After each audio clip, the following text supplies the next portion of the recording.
누가복음 23장 1절에서 12절까지 우리 한 목소리로 함께 봉독합니다. 무리가 다 일어나 예수를 빌라도에게 끌고 가서 고발하여 이르되 우리가 이 사람을 보매 우리 백성을 미혹하고 가이사에게 세금 바치는 것을 금하며 자칭 왕 그리스도라 하더이다 하니 빌라도가 예수께 물어 이르되 내가 유대인의 왕이냐 대답하여 이르시되 내 말이 옳도다. 빌라도가 대제사장들과 무리에게 이르되 내가 보니 이 사람에게 죄가 없도다 하니 무리가 더욱 강하게 말하되 그가 온 유대에서 가르치고 갈릴리에서부터 시작하여 여기까지 와서 백성을 소동하게 하나이다. 빌라도가 듣고 그가 갈릴리 사람이냐 물어 헤롯의 관할에 속한 줄을 알고 헤롯에게 보내니 그때에 헤롯이 예루살렘에 있더라. 헤롯이 예수를 보고 매우 기뻐하니 이는 그의 소문을 들었으므로 보고자 한지 오래였고 또한 무엇이나 이적 행하심을 볼까 바랐던 연고로라. 여러 말로 물으나 아무 말도 대답하지 아니하시니 대제사장들과 서기관들이 서서 힘써 고발하더라. 이 헤롯이 그 군인들과 함께 예수를 업신여기며 희롱하고 빛난 옷을 입혀 빌라도에게 도로 보내니 헤롯과 빌라도가 전에는 원수였으나 당일에 서로 친구가 되니라. 아멘. 할렐루야. 하나님의 은혜가 오늘 새벽에 하루의 첫 시간을 주 앞에 드리는 우리 믿음의 가족들에게 함께 하시기를 예수님의 이름으로 축원합니다. 예루살렘 사내들인 공의회에서 예수님을 사형에 해당하는 죄인으로 형벌을 내립니다. 근데 이 로마의 허락하에 이스라엘 백성의 일정 부분만을 통치했던 이 사내들이는 사형을 언도할 수 있는 그런 집행권을 가지고 있지를 않았습니다. 그래서 이 사형권을 가지고 있는 이 로마의 총독 빌라도에게 가서 재판을 청구하러 그렇게 가는 것이죠. 그들은 예수님의 죄명을 나열을 합니다. 2절에 보면은 고발하여 이르되 우리가 이 사람을 보매 우리 백성을 미혹하고 가이사에게 세금 바치는 것을 금하며 자칭 왕 그리스도라 하더이다. 이렇게 고발을 합니다. 우리가 말씀을 보면 알겠지만은 전에 말씀을 나누었을 때에도 가이사의 것은 가이사에게, 하나님의 것은 하나님에게라고 예수님이 가르치셨죠. 근데 이들이 지금 고발하는 것을 보면은 백성을 미혹하고 가이사에게 세금 바치는 것을 금하며라고 고발을 하고 있습니다. 그냥 속이고 어떻게든지 예수님을 죽이려고 하는 모습들입니다.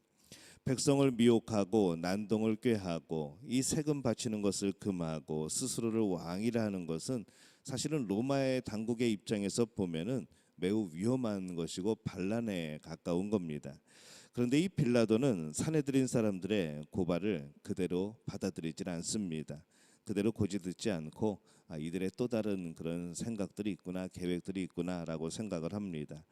그들은 죽여야 한다고 말을 하고 있지만은 이 빌라도가 보기에는 예수님이 그렇게 죽을 만한 그런 죄가 없는 것이죠. 그래서 4절에 보면은 빌라도가 대제사장들과 무리에게 이르되 내가 보니 이 사람에게 죄가 없도다라고 그렇게 판결을 합니다. 누가가 이 복음서를 쓸 당시에 이 사람들은 예수님이 십자가에 달려 사형을 받았기 때문에 죄가 많을 것이라고 생각을 했습니다. 그런데 이 누가는 예수님이 십자가의 사형을 받을 때에 예루살렘의 최고 통치권과 재판권을 가지고 있었던 이 빌라도가 예수님을 죄 없다라고 판결한 것까지 지금 말씀으로 전하고 있는 것이죠. 그렇다면 왜 예수님은 십자가의 사형을 받았을까 생각을 해봅니다. 그것은 이 사내들인 사람들의 이 시기 때문에 그렇습니다. 그런데 그것을 넘어서 가장 중요한 이유는 바로 멸망, 이 죄로 인한 죽음이라는 바로 그런 것에서 우리를 건지시기를 원하셨던 이 예수님의 마음, 또 하나님 아버지의 뜻이 바로 예수님을 십자가에 못 박도록 그렇게 이끌어 가신 것이죠. 예수님은 십자가를 스스로 지시는 겁니다.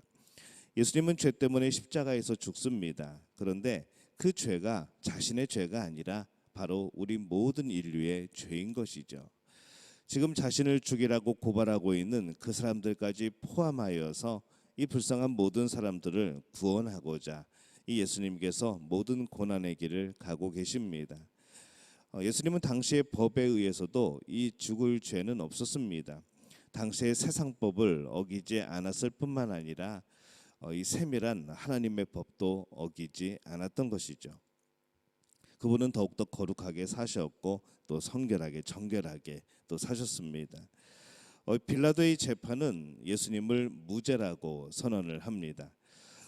그가 신앙에 있어서 그렇게 말한 것이 아니고 객관적으로 아주 간단한 그런 진리를 근거로 하여 볼 때에도 예수님은 당연하게도 이 십자가에서 죽을 만한 그런 죄가 발견되지 않았던 것이죠.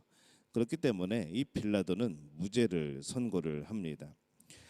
그러나 우리는 알죠. 사실 예수님 자신이 무죄인 것을, 죄가 없다는 것을 우리는 너무나도 잘 알고 있습니다. 그러나 자신의 죄 때문이 아니라 우리의 죄 때문에 바로 그 길을 가고 계시다는 것을 우리 또한 예수님도 알고 계셨고 우리 또한 아는 겁니다. 당시 예수님은 십자가의 길을 묵묵히 가십니다.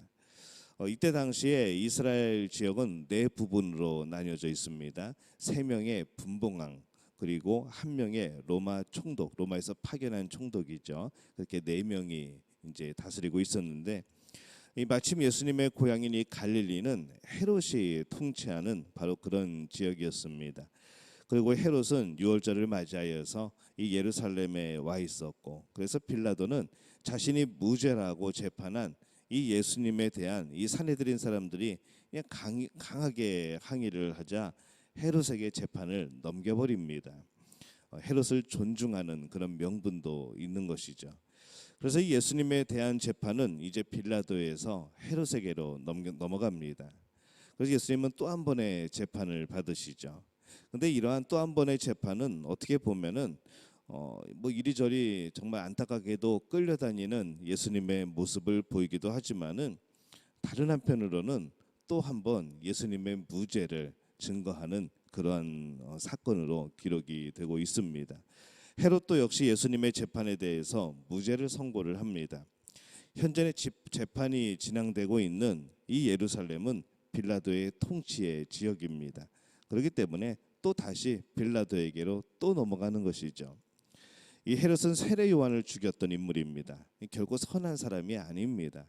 그는 예수님을 재판하게 되었을 때 이 공정한 재판에 대해서 관심을 가진 뭐 그런 의로운 재판관도 아니었습니다. 예수님을 희롱하죠.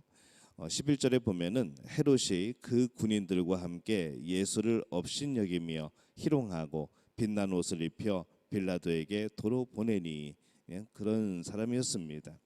예수님은 그렇게 죽을 죄를 지은 사람으로는 보이지 않았던 것이죠. 그런 예수님의 고난과 십자가에 또 사람들의 죄 때문에 당하는 일이라는 것에 대해서는 뭐 전혀 알지 못하고 그냥 최소한 그분이 이 예수란 사람이 십자가에 죽을 만큼 그 정도의 잘못은 저지르지 않았다라고 그렇게 간단하게 생각하고 또 그렇게 재판의 결과를 내놓습니다. 진리에 무관심하고 때로는 죄스럽기도 하였던 이 헤롯의 판결은 예수님의 죄 없으심을 더욱더 증거하는 것이고 빛나게 하는 것이죠. 헤롯이 예수님을 재판하며 조롱을 합니다. 참 어떻게 보면 악한 사람이죠. 그러나 그러한 사람조차도 예수님이 십자가를 질 죄가 없다고 말하는 겁니다. 예수님은 지금 자신의 죄 때문이 아니라 인류의 죄 때문에 재판을 받고 계시고 이제 십자가를 지시는 것이죠. 세상의 법정이라고 할 수 있는 이 로마 총독의 재판, 또 분봉왕 헤롯 안티파스의 재판에서 예수님은 무죄 판결을 받습니다. 이 재판을 통해서 이 누가는 우리에게 예수님은 자신의 죄 때문에 그 죽음의 길을 가고 계신 것이 아니라 인류의 죄 때문에 죽음의 길을 가고 계시다는 것을 사람들에게 선포하고 보여주고 있습니다. 이 마지막 절에 보면은 참 우리에게 의미심장한 일이 있습니다. 12절에 보면 이렇게 기록을 하죠.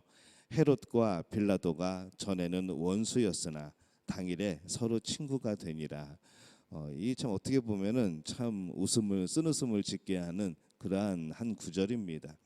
사람들은 때로는 선한 일에 대해서는 마음을 합치지 않지만은 악한 일에 대해서는 예수님을 핍박하고 예수님을 어기는 일에 대해서는 당일에 서로 친구가 되어지는 아무리 원수라도 친구가 되어지는 그런 모습도 보입니다.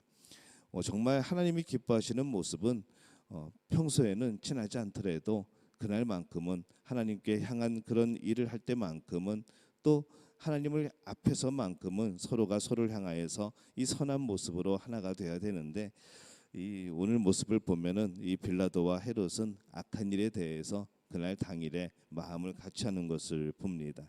우리는 어떤 상황에서 누구와 마음을 같이 하고 있습니까? 언제나 선한 마음을 품고 또 우리가 하나님이 기뻐하시는 일을 위하여서 마음을 하나로 합치는 귀한 우리 믿음의 가족들이 되어주시기를 바랍니다.